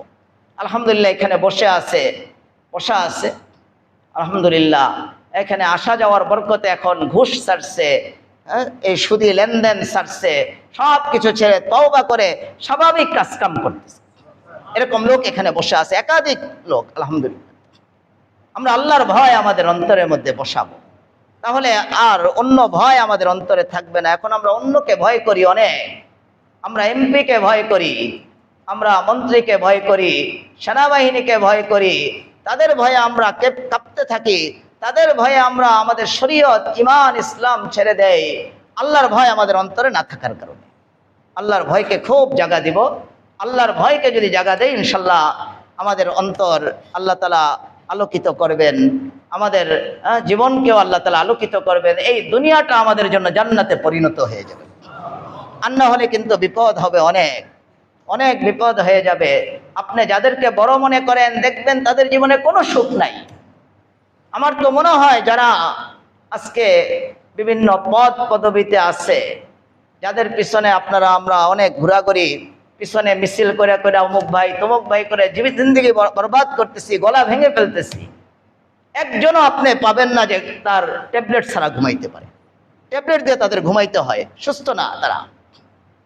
খুব আমরা আল্লাহকে ভয় করব। আল্লাহ কোরআনে কারীমের মধ্যে বলেন ওয়া আম্মা মান খাফা মাকামা রাব্বিহি ওয়া নাহান নাফসা আনিল হাওয়া ফাইন্নাল জান্নাতা হিয়াল মাওয়া। আল্লাহ বলেন, আমার যে বান্দা আমার বরত্বকে সামনে নিয়ে আমাকে ভয় করবে, মখলুককে ভয় করবে না, আমার ভয়ে যে গুনাহ ছেড়ে দিবে, আমার ভয়ে যে নাফরমানি ছেড়ে দিবে, আল্লাহ বলেন আমি তার ঠিকানা জান্নাত বানিয়ে দিব। এই জন্য আমরা আল্লাহর ভয়ে গুনাহ ছেড়ে দিব, নাফরমানি ছেড়ে দিব, আল্লাহকে অনেক বড় মনে করব। কতটুকু বড় মনে করব বলেন? হাদিসে ওলামা ইকরাম লেখেন যে আল্লাহ কত বড়, মানুষ কল্পনা করে আল্লাহকে যত বড় মনে করবে আল্লাহ এর চেয়ে অনেক বড়। আপনি কল্পনা করলেন আল্লাহ কত বড়, আকাশের মতো বড়। কল্পনা আপনি যত বড় করতে পারেন, যা আপনি কল্পনা করবেন আল্লাহ এর চেয়ে অনেক বড়। এটার কোনো সীমা বয়ান করা যাবে না, এটার কোনো সীমা বয়ান করে শেষ করা যাবে না। আল্লাহর বরত্বের দিকে আমরা খুব তাকাবো, আল্লাহকে খুব সামনে রাখবো, সামনে রেখে চলতে থাকবো, তাহলে আমাদের জন্য খুব সহজে যাব। ছোট ছোট কাজে আমরা আল্লাহর হুকুম ছেড়ে দিই। হুজুর চাকরিতে গেছি, বলছে দাড়িটা রাখলে এই চাকরি করা যাবে না, দাড়ি চেষে ফেলছে, বিভিন্ন আল্লাহর হুকুমের বিপরীত শর্ত দিতেছে, সব মেনে চাকরি গ্রহণ। আমার অনেক ঘনিষ্ঠ লোকের আলহামদুলিল্লাহ দক্ষিণ কোরিয়া বিভিন্ন জায়গায় থাকে, সেখানে যাওয়ার পরে, চাকরি থেকে যাওয়ার পরে কাফেররা শর্ত দিচ্ছে দাড়ি চেষে ফেলো, দাড়ি ফেলে দাও।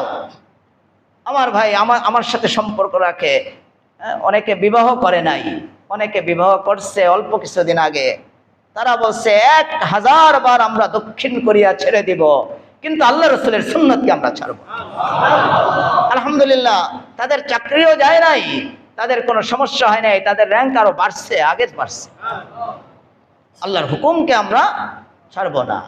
আল্লাহ কোরআনে কারীমের মধ্যে বলেন, ওমাইয়াত্তাকিল্লাহা ইয়াজআল লাহু মাখরাজা ওয়া ইয়ারযুকহু মিন হাইসু লা ইয়াহতাসিব। আল্লাহ কোরআনে কারীমের মধ্যে বলেন, যারা আমাকে ভয় করবে, আমার বরত্ব যারা অন্তরের মধ্যে বসাবে, আল্লাহ আমাদের 2টা নগদ পুরস্কার দুনিয়াতে দান করে দেওয়ার ওয়াদা করতেছেন। এই আয়াতের মধ্যে 2টা নগদ পুরস্কার দেওয়ার ওয়াদা করতেছেন। ওয়ামাইয়াত্তাকিল্লাহা ইয়াজআল লাহু মাখরাজা। প্রথম নগদ পুরস্কার আল্লাহ বলতেছেন, আমার কোন বান্দা যদি আমাকে বড় জানে, আমাকে ভয় করে, আল্লাহ বলেন প্রথম পুরস্কার হলো তার জীবনে যত সংকট, যত বিপদ আছে, সব বিপদ থেকে মুক্তির ব্যবস্থা আমি নিজে করে দিব। ইব্রাহিম আলাইহিস সালাম আল্লাহকে ভয় করত, রাসূল আকরাম সাল্লাল্লাহু আলাইহি সাল্লাম আল্লাহকে ভয় করছেন, আর আল্লাহ তাআলা ওনাদেরকে কত বড় সাহায্য, কত বড় সংকট থেকে আল্লাহ তাআলা বাঁচাইছেন। রাসূল সাল্লাল্লাহু আলাইহি সাল্লাম গারে সুরের মধ্যে গিয়ে আত্মগোপন করছেন।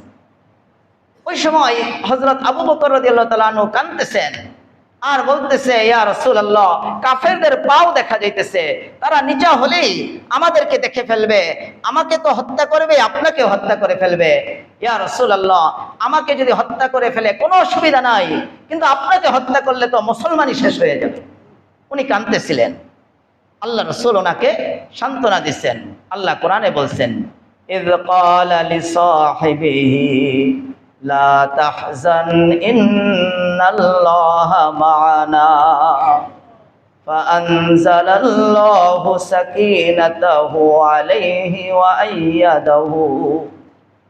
আইয়াদাহু বিজুনুদিল লাম তারাওহা ওয়া জা'আলা কালিমাতাল্লাযীনা কাফারুস সুফলা ওয়া কালিমাতুল্লাহি হিয়াল উলিয়া। রাসূল সাল্লাল্লাহু আলাইহি সাল্লাম আবু বকর রাদিয়াল্লাহু তাআলা আনহুকে সান্ত্বনা দিয়ে বলছে, আবু বকর কোনো চিন্তা করো না, আল্লাহ আমাদের সাথে আছে, আল্লাহ আমাদেরকে হেফাজত করবে। হাদিসের মধ্যে আসছে, কাফেররা ওই গর্তের মুখের মধ্যে বসে পেশাব করতেছে, গর্তের মুখের মধ্যে বসে পেশাব করতেছে। আবু বকর রাদিয়াল্লাহু তাআলা আনহু ওদিকে তাকাইলে দেখতেছে তাদের লজ্জাস্থান দেখা যাইতেছে, তাদের চেহারা দেখা যাইতেছে। রাসূল সাল্লাল্লাহু আলাইহি ওয়াসাল্লাম আবু বকর কাফেরদেরকে দেখছে, কিন্তু কাফেররা এই গর্তের দিকে ফিরে তারা প্রস্রাব করতেছে, কিন্তু আল্লাহর রাসূলকে দেখেন।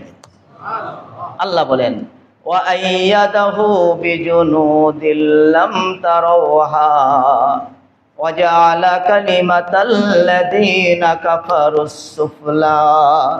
আল্লাহ বলেন আমি আমার রসুলকে হেফাজত করছি। ওই গর্তের মধ্যে কাফেররা তো রসুলের দিকে তাকিয়ে পেশাব করতেছে, কিন্তু আল্লাহ রসুলকে দেখতেছে না। আল্লাহ বলেন ওইখানে আমি এমন কিছু বাহিনী পাঠাইয়া দিছি যাদেরকে এই চামড়ার চোখে দেখা যায় না। ফেরেশতা দিয়ে আমি তাদেরকে ঢেকে রাখছি, আমি তাদেরকে আবৃত করে রাখছি, কাফেররা তাদেরকে দেখে নাই। বলেন আল্লাহ রসুলকে এই সংকট থেকে কে বাঁচাইছে? বলেন ইব্রাহিম আলাইহিস সালামকে আগুনে নিক্ষেপ করছে নমরুদ। নমরুদ নিক্ষেপ করছে। নমরুদের অবস্থা খুব ভালো হয়েছে নাকি? বলেন নমরুদ মারা যাওয়ার যখন সময় হয়েছে, আল্লাহ তাআলা তাকে অ্যাটম বোম দিয়ে মারে নাই, তীর দিয়েও মারে নাই, একটা ল্যাংড়া মশা ছেড়ে দিছে। ওলামা ইকরাম মুফাসসির ইকরাম লিখছে মশা তো ঢুকছে, মশা তো এই নাকের ভিতরে ঢোকার সময় মরে যাওয়ার কথা, মাথায় ঢোকার কথাই না, রাস্তায় তো পাবে না, কিন্তু আল্লাহ তাআলা রাস্তা করে দিছে। এই মশা গিয়ে নাক দিয়ে মাথায় মগজে ঢুকে গেছে। আচ্ছা ঢোকার পরও তো মরে যাওয়ার কথা, কিন্তু মশা মরে নাই, আল্লাহ অক্সিজেনের ব্যবস্থা করে দিছে। আর এই মশা তার এই ল্যাংড়া পা দিয়ে এরকম মগজের মধ্যে আঘাত করতেছে। নমরুদের অবস্থা খারাপ। নমরুদ তার খাদেমদেরকে বলতেছে মাথার মধ্যে মার, মাথার মধ্যে মার। কি দিয়ে মারবো? জুতা দিয়ে মারা শুরু করছে। মারতে মারতে মাথায় এক সময় দ্বিখণ্ডিত হয়ে মারা গেছে, বেইজ্জত হয়ে। আর এই নমরুদ হযরত ইব্রাহিম আলাইহিস সালামকে আগুনের মধ্যে নিক্ষেপ করতেছে। ফেরেশতারা চলে আসছেন, বৃষ্টির ফেরেশতারা চলে আসছেন যে হযরত আপনি আদেশ করেন আমরা বৃষ্টি দান করি আর বৃষ্টি দিয়ে আগুনকে নিভিয়ে ফেলি, আপনি আমাদেরকে বলেন। হযরত ইব্রাহিম আলাইহিস সালাম হাদিসের মধ্যে আসছে, উনি বলছেন আমি তোমাদের কাছে কেন বলবো, আমার আল্লাহ আমাকে হেফাজত করার জন্য তো যথেষ্ট। আল্লাহ কোরআনে বলছেন আলাইসাল্লাহু বিকাফিন আবদা, যে আমি আল্লাহ কি আমার বান্দার জন্য যথেষ্ট নই? একজন লোকের মা মারা গেছে, বাবা মারা গেছে। আমার এখানে এরকম অনেক ছেলে আছে, মা নাই বাবা নাই। ওদিন এক ছেলে আসছে, হুজুর চলে যাইব, অসুস্থ, বাড়িতে চলে যাবো। তাই আমি বললাম তোমার তো আব্বাও নাই আম্মাও নাই, বাড়িতে যেয়া তুমি কি করবা? তুমি তো শুয়ে থাকবা। এই ছেলে ইঞ্জিনিয়ারিং পড়ে এখানে আসছে, ইঞ্জিনিয়ারিং পড়ে এখানে আসছে। আমি ছেলেকে বললাম তুমি একটু আমাকে, তুমি বাড়িতে চলে যেও, তুমি আমাকে তোমার চিকিৎসা করাটার একটু সুযোগ করে দাও। তোমার তো আব্বাও নাই আম্মাও নাই। আমি অনেক কষ্ট করে, ছেলে তো আসলে আল্লাহর রাস্তায় আসছে এবং ইঞ্জিনিয়ারিং পড়ে তারপরে এখানে 4-5 বছর যাবৎ পড়ালেখা করতেছে, দুনিয়াবি চাকরি ছেড়ে দিয়া পড়ালেখা করতেছে। সে তো আল্লাহর জন্য আসছে, সে সোয়াল করার জন্য তো আসে নাই। আমি দেখছি যখন এই কথা বলতেছি তখন তার চোখে পানি চলে আসছে। আমি তাকে 7,000 টাকা তাকে দিয়ে বললাম তুমি একটু চিকিৎসা করে আসো। চিকিৎসা করে আসছে, টেস্টে কিছু ধরা পড়ছে, শরীর একটু ভালো লাগতেছে। আমি বলছি এখন বাড়িতে চলে যাও। সে বলছে যে আমি বাড়িতে যাব না, আমি এখানেই পড়ব। আলহামদুলিল্লাহ পড়তেছি। রাসূল আকরাম সাল্লাল্লাহু আলাইহি হযরত ইব্রাহিম আলাইহিস সালামের কাছে, হযরত ইব্রাহিম আলাইহিস সালামের কাছে ফেরেশতারা আসছে, আপনি বলেন আমরা বৃষ্টি দিয়ে আগুনকে নিভিয়ে দেই। উনি ইব্রাহিম আলাইহিস সালাম বলছে আমার আল্লাহ তো আমাকে বাঁচানোর জন্য যথেষ্ট, আমি তোমাদের কাছে কেন সাহায্য চাই? আল্লাহ কোরআনে বলছেন আলাইসাল্লাহু বিকাফিন আবদা, যার মা নাই বাবা নাই আশ্রয় নাই, বলেন তার জন্য কে আছে? বলেন ওই যে ছেলেটা আমার এখানে পড়ে, এই ছেলের মা নাই বাবা বেঁচে নাই, কিন্তু এই ছেলের সব কিছুর ব্যবস্থা কে করতেছে? বলেন হযরত ইব্রাহিম আলাইহিস সালামকে আগুনে নিক্ষেপ করেছে। উনি পড়তেছিলেন ওই ইউনূস আলাইহিস সালামের দোয়া, লা ইলাহা ইল্লা আনতা সুবহানাকা ইন্নী কুনতু মিনাজ জালিমিন। আমি অনেক বিপদে সংকটে পড়ে আসছে, একেবারে কোনো দিশা কোনো রাস্তা পাইতেছে না। আমি কাউকে বলছি 500 বার পড়ো, কাউকে বলছি 1000 বার পড়ো, কাউকে বলছি 4000 বার পড়ো। এক লোক আসছে 17 বছর যাবত বাচ্চা হয় না, আমি বলছি 400-500 বার করে পড়তে থাকো, লা ইলাহা ইল্লা আনতা সুবহানাকা ইন্নী কুনতু মিনাজ জালিমিন। হযরত ইউনূস আলাইহিস সালাম এই দোয়া পড়ে আল্লাহ তাআলা এই দোয়ার বরকতে ওনাকে মাছের পেটে আল্লাহ অক্সিজেনের ব্যবস্থা করছে, রিজিকের ব্যবস্থা করছে, এরপর আবার আল্লাহ তাআলা উদ্ধারেরও ব্যবস্থা করে দিয়েছেন। আমরাও যদি এই দোয়া পড়তে থাকি আল্লাহ আমাদের উদ্ধার করবে না বলেন? হযরত ইব্রাহিম আলাইহিস সালাম আগুনে নিক্ষিপ্ত, দাউ দাউ করে আগুন নিক্ষিপ্ত, আগুন জ্বলতেছে।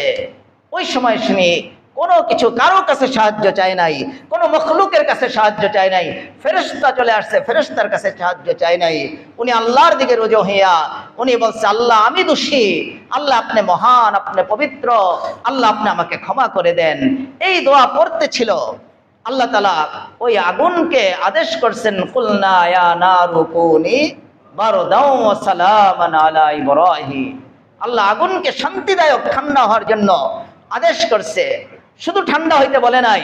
ওলামা ইকরাম লিখছেন, আল্লাহ যদি বলতো যে হ্যাঁ আগুন ঠান্ডা হয়ে যাও, এমন ঠান্ডা হইতো যে ইব্রাহিম আলাইহিস সালাম ঠান্ডার কারণে মারা যেত। এজন্য আল্লাহ বলছেন বারদাও ওয়া সালামা, শান্তিদায়ক ঠান্ডা হয়ে যাও। ইব্রাহিম আলাইহিস সালামকে জিজ্ঞাসা করছে, তাফসীর ইবনে কাসিরের মধ্যে লিখছে যে আপনার জীবনের মধ্যে সবচেয়ে সুখের দিন কোনগুলি? ইব্রাহিম আলাইহিস সালাম চিন্তা ফিকির ছাড়া উনি বলে দিয়েছেন, আমার জীবনের মধ্যে সবচেয়ে সুখের দিন ওই দিনগুলি যেই কয়েকদিন আমি আগুনের মধ্যে নিক্ষিপ্ত ছিলাম, আর আল্লাহ আমাকে পালন করার জন্য জান্নাতি বৃক্ষ রোপণ করে দিয়েছিল আগুনের গর্তের মধ্যে। আমি ওই বৃক্ষ থেকে, জান্নাতি বৃক্ষ থেকে ফল আহরণ করে করে খাইতেছিলাম। ওই দিনগুলি হলো আমার জীবনের সবচেয়ে সুখের দিন। বলেন ইব্রাহিম আলাইহিস সালামকে কে রক্ষা করছে? 17 বছর বাচ্চা হয় না।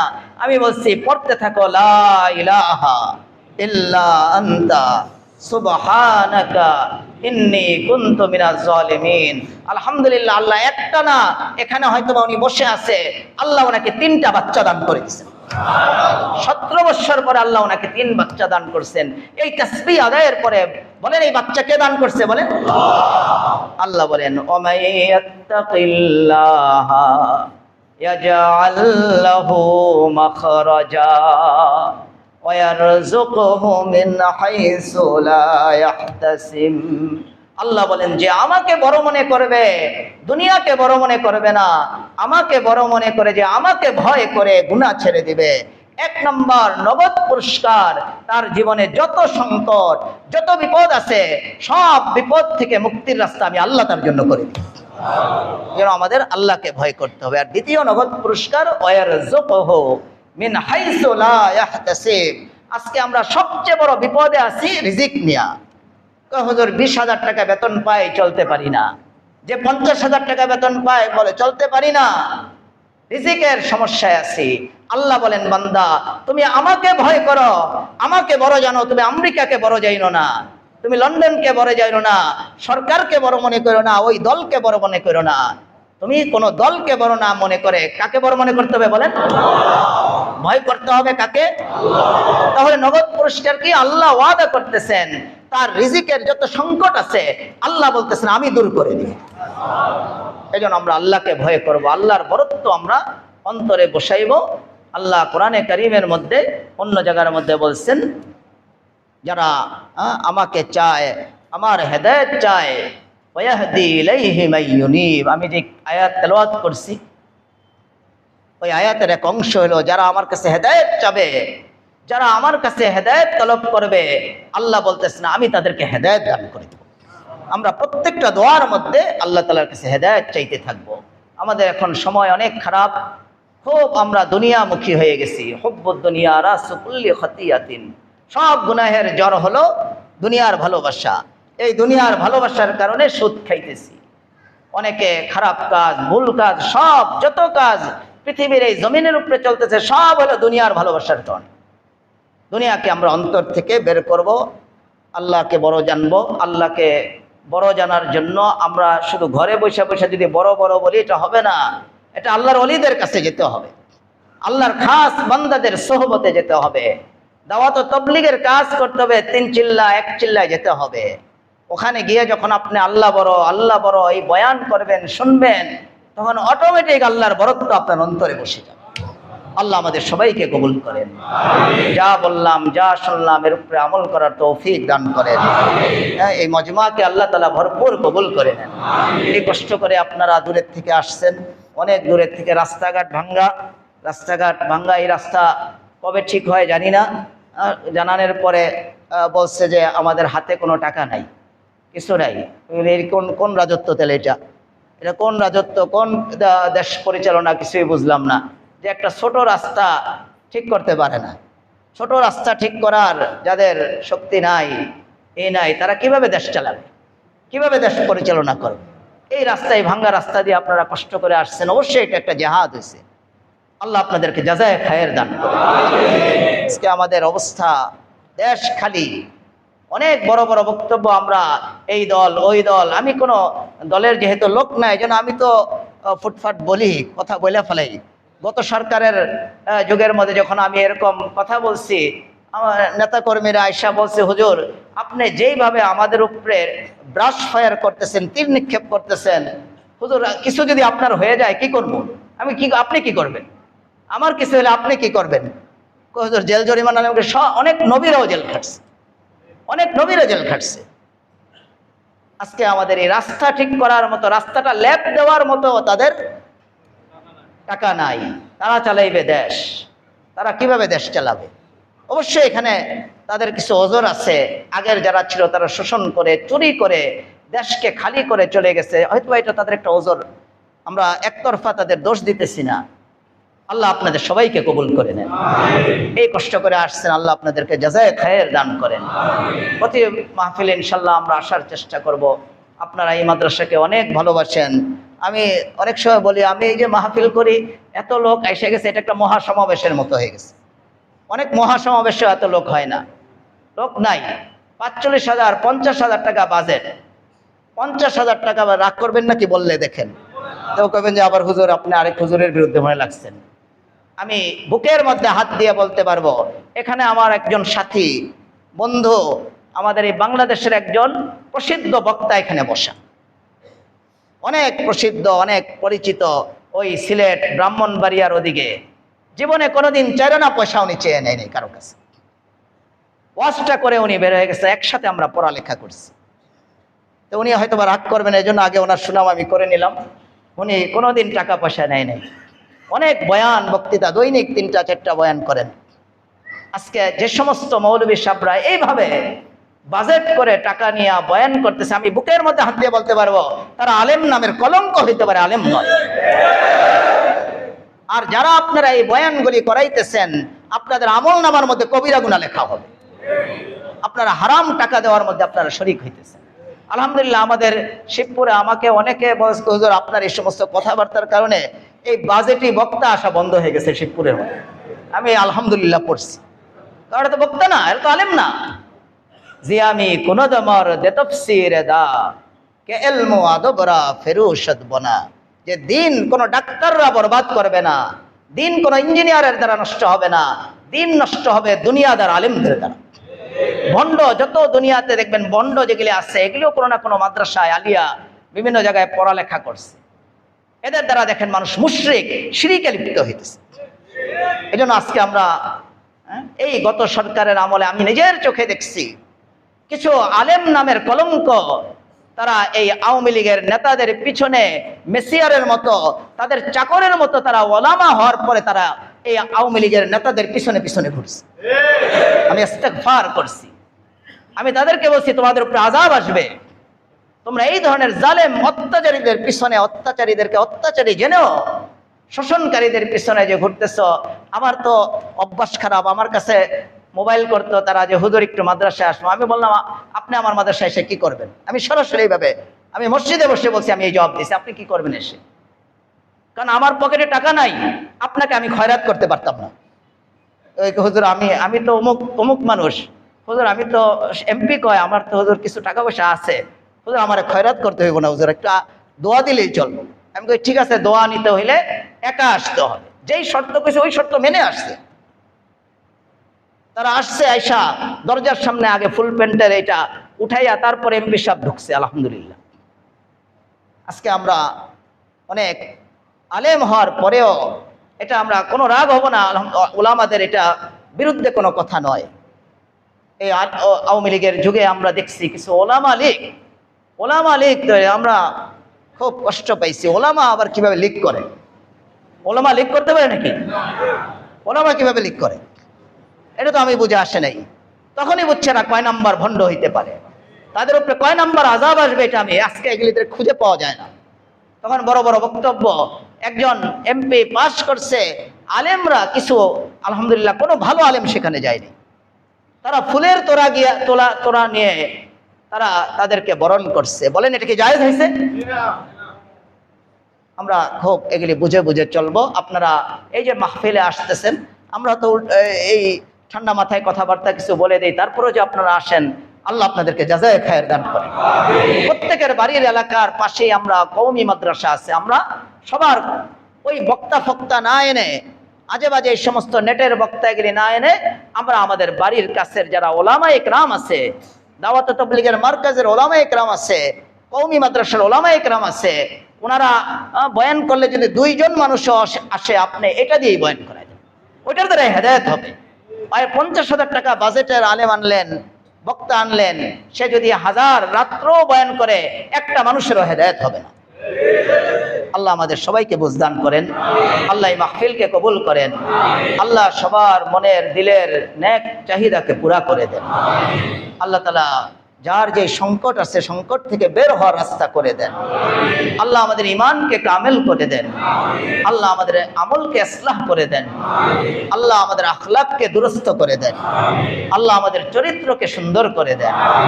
আল্লাহ সারা বিশ্বের মুসলমানদের উপর রহম ফরমান, খাস করে ফিলিস্তিনের মুসলমানদের উপর রহম ফরমান। আল্লাহ তাআলা ভারতের কাশ্মীরের মুসলমানদের উপর রহম ফরমান। আল্লাহ তাআলা ভারতের মুসলমানদেরকে হেফাজত করেন, সমস্ত মসজিদগুলিকে আল্লাহ হেফাজত করেন। আল্লাহ তাআলা রোহিঙ্গা মুসলমানদের উপর রহম ফরমান। আল্লাহ তাআলা ইরানের মজলুম জনতাদের উপর রহম ফরমান। আল্লাহ তাআলা আমেরিকা সহ ইসরায়েল সহ সমস্ত দুশ্মনের সমস্ত শক্তিকে আল্লাহ তাআলা দাফন করে দেন। আল্লাহুম্মা শাদ্দিদ শামলাহুম, আল্লাহুম্মা মাজ্জিক জামআহুম, আল্লাহুম্মা দাম্মির দিয়ারহুম ওয়া খুযহুম আখযা আজিজিম মুকতাদির। ইয়া গফফারু ইয়া কারীমু ইয়া সাত্তারু, সুবহানাকাল্লাহুম্মা বিহামদিকা আশহাদু আল লা ইলাহা ইল্লা আনতা আস্তাগফিরুকা ওয়া আতুবু ইলাইক ওয়া আখিরু দাওয়ানা আলহামদুলিল্লাহি রাব্বিল আলামিন।